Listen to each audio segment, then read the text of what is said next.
Hello everyone, in this video we are going to be taking a look at some practice questions for the AWS Solutions Architect Associate or SAA C01 exam. So I'm going to be running through the 10 questions as part of this practice exam, and I'm going to be describing to you the question. I'm going to run you through the different options that are available, and I'm also going to describe my thought process as to why the answer is what it is. I haven't looked at the answers for this exam, but we're going to be taking a look at them as I go through each question. So let's just jump right into it and start with our first question. All right, so first of all, for question one, the question reads, a company is storing an access key, which is an access key ID and a secret access key in a text file, that's a big no-no, on a custom AMI. AMI stands for Amazon Machine Image. The company uses the access key to access DynamoDB tables from instances created from the AMI. The security team has mandated a more secure solution. So first of all, storing credentials, secret access keys, and access keys in a text file, no matter where that text file is a really bad idea. And this being in an AMI means that multiple users will be able to access it, copy it down, and then potentially share it. So this is a big problem. So off the bat, like what I'm thinking is, I haven't even looked at the potential answers yet, but off the bat, I can generally think that what should probably happen is that we should have some kind of IAM role that's associated with the machine or with the AMI that we can leverage that has the credentials to access DynamoDB in this case. So that's what I'm going to be looking for in the answers. So let's take a look at those answers now. So which solution will meet the security team's mandate? So for A, put the access key in an S3 bucket and retrieve the access key on boot from the instance. This doesn't really solve the problem because it's still going to be in plain text in the S3 bucket. So I am going to cross this one off. Then we're saying for option B, pass the access key to the instances through instance user data. Again, this still isn't secure storage of these credentials. So again, I don't think this should be the right option. Third one being obtain the access key from a key server launched in a private subnet. This could potentially work, but still, you're going to be passing credentials over the wire. So you're going to need like encryption on the wire. And I don't think that's a good idea. This seems like a kind of an option to throw you off a little bit. So that's probably the bottom option here. Yeah, so this looks right. So create an IAM role with permissions to access the table and launch all instances with the new role. Yeah, this 100% looks like the right way to do it. And let me just look at the answer key really quick. And yeah, so the answer is D, which is correct here. All right, awesome. So that's it for number one. Let's scroll down here and erase number two. Okay, hopefully I don't get into the next question. All right, perfect. So a company is developing a highly available web application using stateless web servers. Which services are suitable for storing session state data? First of all, session state data is more likely than not going to be key value storage. So that should narrow down the options right away. So let's take a look here. So select two. So they're at least telling you that there's two potential answers here. First one, CloudWatch. CloudWatch is for log storage. That's definitely incorrect. We're not going to be using CloudWatch here. DynamoDB, this sounds right. Key value store, very high scale, very low latency. This can work really well. Elastic load balancing, this has nothing to do with storage, so this is definitely wrong. Elastic cache. So Elastic cache is a caching service. Caches are great with key value stores, so this probably is the right answer as well. And then storage gateway. I don't even know what this is. I don't think this is an AWS service, so that is wrong. So I said B for DynamoDB and Elastic cache. So the answer key says B and D. Yep, so B and D. So we got the answer right there. All right, so let's move on now. And by the way, there's no guarantee I'm going to get the answers correct here every time. So who knows what will happen here. Okay, how long is that? Awesome. So company salespeople upload their sales figures daily. Okay, they're uploading sales figures. A solutions architect, erase that. A solutions architect needs a durable storage solution for these documents. Right away, they're saying durable storage. I can almost guess that the answer is going to be S3, whatever the options are. Haven't even looked at them yet. Durable storage solution for these documents that also protects against users accidentally deleting important documents. Another thing to keep in mind is that like along this same vein of, anticipating the answer, that's going to be S3. S3 also supports object versioning too, and you can have protections on deleting the objects as well. So everything is really pointing to S3 being the answer here. So in the answer here, or the question, which action will protect against unintended user actions? Store data in an EBS volume and create snapshots once a week. I guess this can work, but I don't know why you would want to store this in an EBS volume. This just seems like a weird way to store sales figures. Like an EBS volume is not what storing like raw data like this is intended for. So I'm going to cross this one out. Then we're going to say store data in S3 bucket, enable versioning. There you go. This is probably the right one. C is store data in 2 S3 buckets in different AWS regions. This question just doesn't really make much sense to me. I don't know why you would store this in 2 buckets because S3 has redundancy built in, and it's like there's no chance you're going to lose your data anyways. The durability guarantee is something like 99.11 nines or something like that of durability. So this doesn't seem right. D is store data on an EC2 instance storage. This is a terrible idea because once the instance is torn down, you're going to lose all the data. So this is definitely incorrect. So we said B. The answer key says question 3. Yep, B is the answer. So we are correct here. All right, let's move on now to question 4. What is this one about? Okay, more database stuff it looks like. All right, so an application requires a highly available relational database with an initial storage capacity of 8 terabytes. The fact that they're saying highly available relational database is making me think Aurora right away. And I can't remember the storage limits of Aurora, but it sounds like it will fit in here, but I would have to check the documentation on this. And they're saying the database will grow by 8 gigabytes every day. To support expected traffic, at least 8 read replicas will be required to handle database reads. Yeah, so Aurora does support read replicas, so this is pointing more and more towards using that. So let's take a look at the answers here, potential answers rather. Which option will meet these requirements? DynamoDB, it's not relational, so it can't be Dynamo. S3 is not relational, it's not a database, it's a data store. Aurora seems like it's the right one. It supports read replicas and it seems to support at least 8 terabytes, but I'd have to check that again. Redshift is a columnar database, so again, that's out of the question, and it's mostly for BI purposes anyways. So I would say C to this, Amazon Aurora. Taking a look at the answer key, yeah, the answer is C. Okay, that's it for number 4. Let's move on to number 5 now. All right, this seems to be about EBS and storage and stuff. All right. So a solutions architect is designing a critical business application with a relational database that runs on an EC2 instance. It requires a single EBS volume that can support up to 16,000 IOPS. This one's a little bit tricky because I can't remember what the IOPS support is for each of the types. I know there's multiple different types of EBS. So that's probably what they're going to ask here.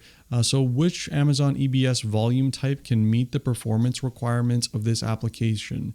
So EBS provisioned IOPS SSD, throughput optimized SSD, general purpose cold HDD. This one's a little bit tricky because I haven't memorized like these numbers here, but I would suspect that because they are asking this type of question, then the answer is probably like the question is about throughput, right? Like they're giving you a specific number here. So I think the answer should probably be this one, or provisioned IOPS. I'm not really sure. So it's either A or B. I'm probably going to go with B here just because it seems to fit the question itself. Let me take a look at the answer key. 5. Ooh, it's actually A. So the answer is A here. So provisioned IOPS. Actually, this kind of makes sense, right? You need to be provisioned for a specific amount of IOPS. So yeah, I don't know why I thought it could be B.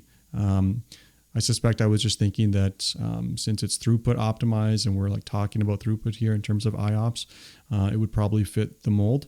But provision does seem right when I'm thinking about this in retrospect. Dumb mistake, but oh well. All right, let's go to number 6 now. All right, I saw the word lambda in here, which I like because I love lambdas. Whoa, this is a long question. Let's get all this stuff out of here. Okay.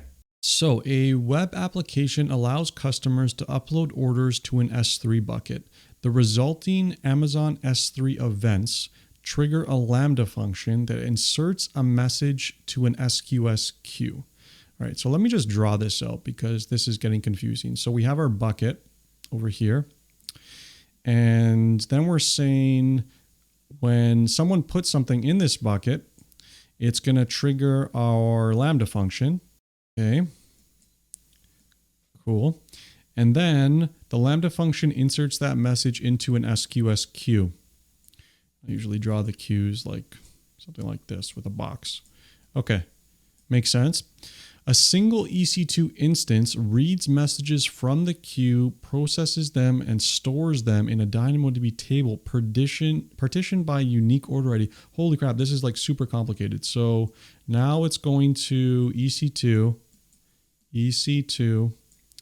and then from there, by order ID, it's doing an insert into Dynamo. So let's say DDB. Okay. Partitioned by order ID. Next month traffic is expected to increase by a factor of 10, and a solutions architect is reviewing the architecture for possible scaling problems. Okay, so the question is probably going to be, so it's along the lines of which component is most likely to need re-architecting to be able to scale to accommodate the new traffic. So we have the Lambda function, the queue, the EC2 instance, and the DynamoDB table. They actually don't even mention S3 as an option here. But just thinking about this, like where is the limits or the potential source of failure if your throughput starts to rise to this bucket? So, S3 is going to be fine. This thing can scale to the moon. Lambda is fine. This thing can scale as well, completely serverless. Queues are fine. This can completely scale. This is where the problem will be.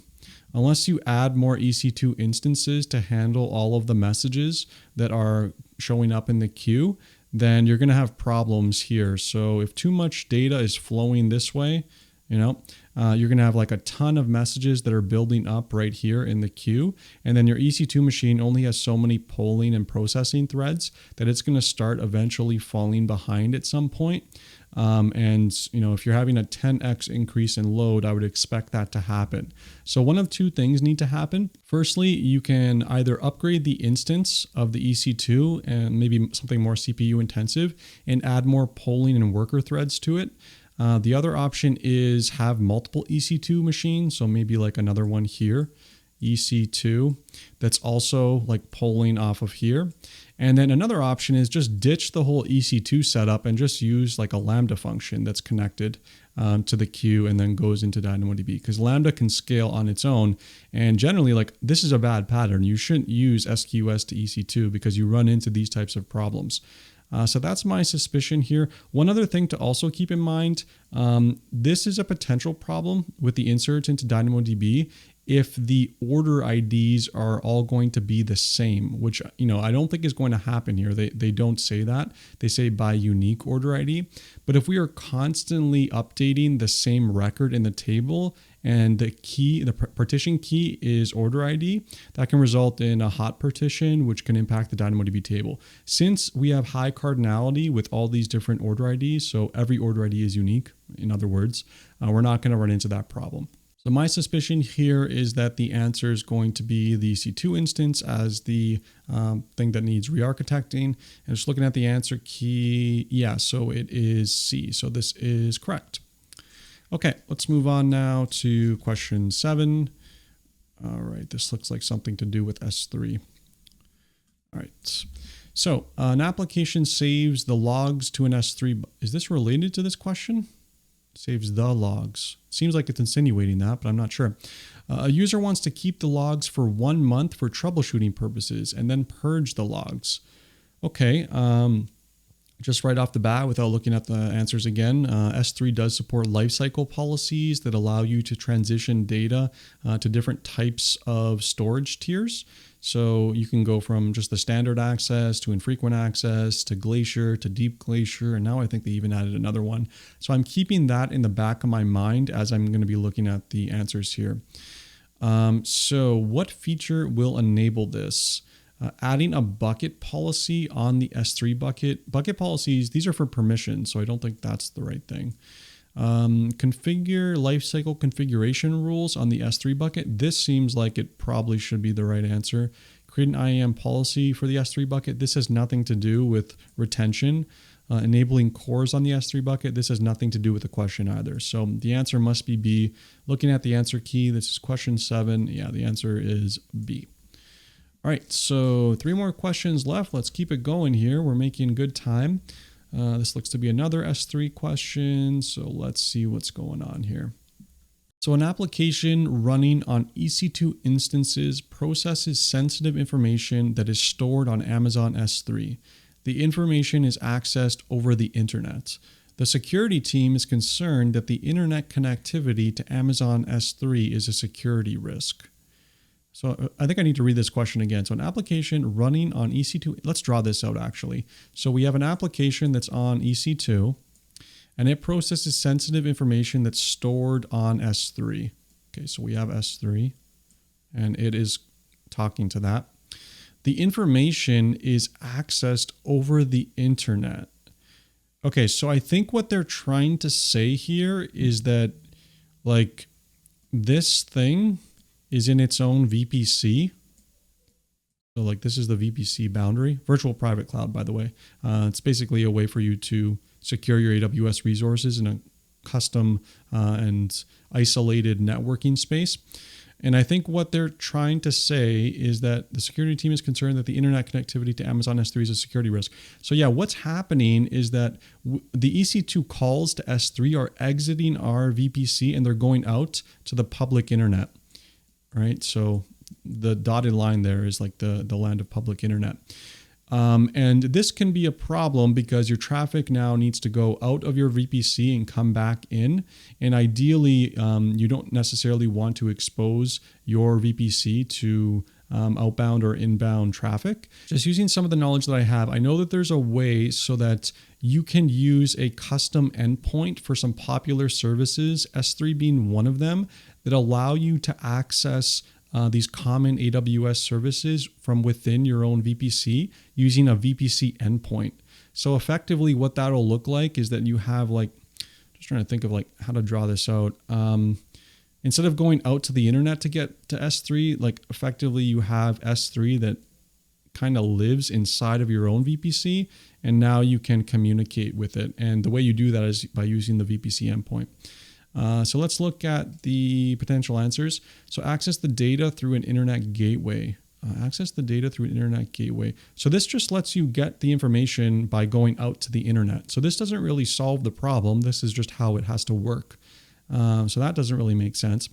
Access the data through a VPN connection. I don't really see how this would help. Like even if you're VPNs, like how is that going to help with the fact that you're going out through the internet? So again, don't really think that's relevant here. Access the data through a NAT gateway. This is, again, nothing to do with this. NAT gateways allow you to, well, allow private subnets to access the public internet. So this is basically just how it'll work or how it is currently working, assuming this EC2 instance over here is in a private subnet. So this can't be right. So this must be the answer. So access the data through a VPC endpoint. Yep, for Amazon S3. So there's a couple other services that have this function as well. This VPC endpoint feature, I think like S3, DynamoDB, maybe even SQS and SNS at this point, but you'd have to check the documentation. I know for a fact S3 and DynamoDB support it because I used it before. All right, so that is question 8. Let's look at our next one now, question 9. Okay, this again looks like some kind of networking question. And oh, wait, did I confirm the answer over here? Question 8, answer key. Yeah, it's D. Okay, has to be right. I assumed anyways because these other potential options didn't really make sense. All right, so an organization is building an Amazon Redshift cluster in their shared services VPC. The cluster will host sensitive data. Redshift is like a BI data warehousing tool. Data warehousing kind of columnar database that's meant for large scale data where you can kind of crunch some numbers using some very large queries. So how can the organization control which networks can access the cluster? I hate these networking questions. So run the cluster. So they want to know which networks can access the cluster. Okay. Run the cluster in a different VPC and connect through VPC peering. This seems like it could work. However, with VPC peering, I believe the way this works is that you make a certain like CIDR range in your VPC accessible from another VPC. So you're not going to necessarily be able to control, like once you open up that door between the two VPCs, you're not going to really be able to control who has access to the Redshift cluster. Like anyone in either of the two VPCs now, once they're peered, will be able to access it. So I don't think this is right, but I'm not 100% sure. I need to look at the other answers or the other options here to make a final conclusion. The next one is create a database user inside the Amazon Redshift cluster only for users on the network. This, I don't think this really makes sense. Like, because you're just creating a user now, and can you specify that you can only access, you can only use that certain user on a specific network? I don't think this really makes sense here, and I don't think this is even possible in the first place, but I could be wrong. I'm like 80% sure that's not right. C, define a cluster security group. Okay, for the cluster that allows access from the allowed networks. This seems like it's right. C, security groups, if you're not familiar, they are a security mechanism that you can attach, or a security kind of feature, and you can attach them to a particular piece of infrastructure to say that only resources from a particular IP address, from a particular IP address range, from another security group, so another piece of infrastructure that's tagged with a specific security group, can access this piece of infrastructure. So this seems like it's right. I'm actually going to cross off A at this point because C is looking most correct at this point. And then only allow access to networks that connect with the shared services via VPN. This still won't let you control like who on the network can access it. So again, I don't think this is right. So I'm going to go with C here. This may be wrong, actually. I don't know. 9. Yeah, oh, it is C. Okay, perfect. So far we've only gotten one wrong, which is pretty good. I'm not sure what the passing grade is for these exams, but so far so good, right? Well, this is a long one. Okay. All right, another networking one. My favorite. Sarcasm.